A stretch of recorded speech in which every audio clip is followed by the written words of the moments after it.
कथारे अच्छी न देखिला लोक देख ना कईच काढ़ी बेक। नमस्कार सांग मैंने जय जगन्नाथ। तो सकाଳେ उठी गेलु चुपचाप बसी नंडा हाँ देखुची बोली आश्चर्य होउछंदी। नाई नाई देखुना फोनटा पर आगे थुआई आ चुपचाप बसबनी बा केमिति। तापर नंडा हो सारा पर यहीटा हूँ ता फाइनाल लुक। कैमेरा देखी टिके स्टाइल मारी पोज दे देउची। आउ से रेडी हेबार मुख्य कारण हूँ से बापा सांगे मामू घर को जाऊँगी। आ ता चश्माटा आखिरे कम नाक उपरे अधिक रहुची। पादे चप्पल आ समस्त को बाय बाय करी मैडम आमर बाहरी गले बापा सांगे मामू घर। तो बापा झील को मामू घर को विदा करदेला मु मो नीतिदिनिया कम लगी पड़ी माने रोषे बासरे। तो जेहेतु बारीटे अच्छी तो चिकेन आसला प्रथम चिकेन को कषि कषि किसी कषा काढ़ीदेली तापर बाकी तक चिकेन पानी जोगाड़देली। आ मैडम आमर मामू घर आसला मुंड गोटे चिंता लगी केमी चाउमिन खाइबे।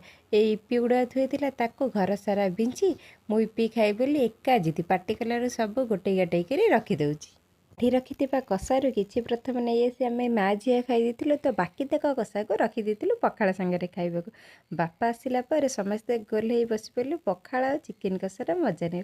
कहीं केते दिन है पखाड़ सहित चिकेन कषार कॉम्बिनेशन जमी नहीं एत दिन पर खाइला मजा आसीगला।